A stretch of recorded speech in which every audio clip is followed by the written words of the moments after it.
लोग कहते हैं मरने के बाद इंसान चैन की नींद सोता है, लेकिन हकीकत तो यह है कि असली हिसाब तो कब्र में उतरते ही शुरू हो जाता है। एक ऐसा मंजर जिससे कोई नहीं बच सकता। जैसे ही इंसान को दफनाकर उसके घर वाले और दोस्त वापस लौटते हैं तो उनके कदमों की आहट भी अभी खत्म नहीं होती कि कब्र का इम्तिहान शुरू हो जाता है। कब्र में पहली रात नहीं, बल्कि मुर्दे के पहुंचते ही हिसाब की घड़ी आ जाती है। उस घुप अंधेरे और भयानक सन्नाटे में अल्लाह के दो फरिश्ते आते हैं। उनका अंदाज सख्त होता है और वो मुर्दे को उठाकर बैठा देते हैं। अब सवालों जवाब का वो सिलसिला शुरू होता है जो इंसान की किस्मत का फैसला करता है। फरिश्ते पहला सवाल करते हैं, तेरा रब कौन है? अगर वो मुर्दा नेक और ईमान वाला होता है तो उसके दिल में कोई डर नहीं होता। वो पूरे यकीन के साथ जवाब देता है, मेरा रब अल्लाह है। फिर दूसरा सवाल आता है, तेरा दीन क्या है? मोमिन जवाब देता है, मेरा दीन इस्लाम है। फिर तीसरा और सबसे बड़ा सवाल आता है, हमारे प्यारे नबी सल्लल्लाहु अलैहि वसल्लम का नूरानी चेहरा मुबारक दिखाया जाता है और पूछा जाता है, तू इस शख्स के बारे में क्या जानता है?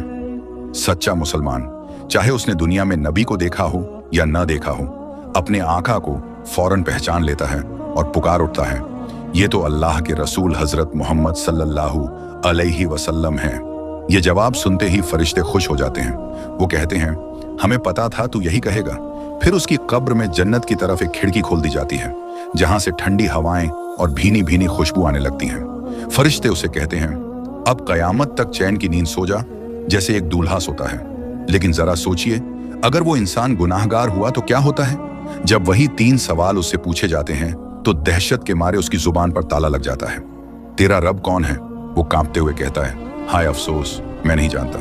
नबी को पहचानता है? वो फिर कहता है, हाय मुझे कुछ नहीं पता, मैं तो वही कहता था जो लोग कहते थे। तब फरिश्ते गुस्से में कहते हैं, तूने ना जाना और ना पहचाना। फिर उसकी कब्र में दोजक की एक ऐसी खिड़की खोली जाती है जिससे आग की लपटें और तपिश अंदर आती है। कब्र उस पर इतनी तंग हो जाती है कि पसलियां एक दूसरे में घुस जाती हैं और कयामत तक वो अजाब में रहता है। कब्र का यह अंधेरा और यह तन्हाई हमारा इंतजार कर रही है। क्या हमने उन 3 सवालों की तैयारी की है? अल्लाह हम सबको कब्र के अजाब से महफूज रखे। अगर आप भी चाहते हैं कि आपका खात्मा ईमान पर हो तो कमेंट में आमीन लिखें और ऐसे ही इस्लामिक वाकयात के लिए चैनल को अभी सब्सक्राइब करें।